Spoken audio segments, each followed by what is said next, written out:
தனது குரல் இந்த ஆண்டு நாடாளுமன்றத்தில் ஒலிக்கப் போகிறது என்றும் அடுத்தது சட்டமன்றத்திலும் ஓங்கி ஒலிக்கும் என்று மக்கள் நீதி மய்யம் தலைவர் கமல்ஹாசன் தெரிவித்துள்ளார். மக்கள் நீதி மய்யத்தின் 8ஆம் ஆண்டு துவக்க விழா நடைபெற்றது. இந்நிகழ்ச்சியில் மக்கள் நீதி மய்யத்தின் தலைவர் கமல்ஹாசன் உள்ளிட்ட கட்சி நிர்வாகிகள் பங்கேற்றனர்.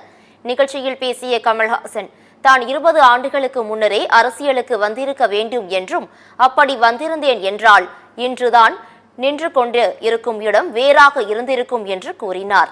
எந்த மொழி வேண்டும், எந்த மொழி தேவை என்பதை முடிவு செய்யும் அறிவு தமிழனுக்கு உண்டு என்றும் கமல்ஹாசன் தெரிவித்தார்.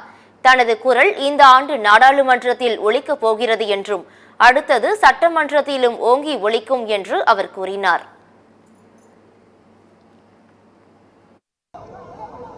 நான் 20 வருடத்துக்கு குறைந்தபட்சம் 20 வருடங்களுக்கு முன்பாக அரசியலுக்கு வந்திருக்க வேண்டும்.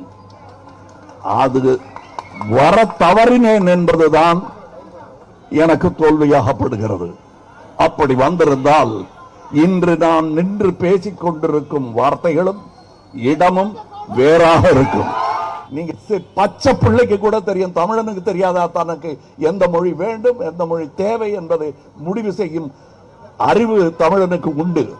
இந்த வருடம் நமது குரல் பாராளுமன்றத்தில் ஒலிக்கப் போகிறது.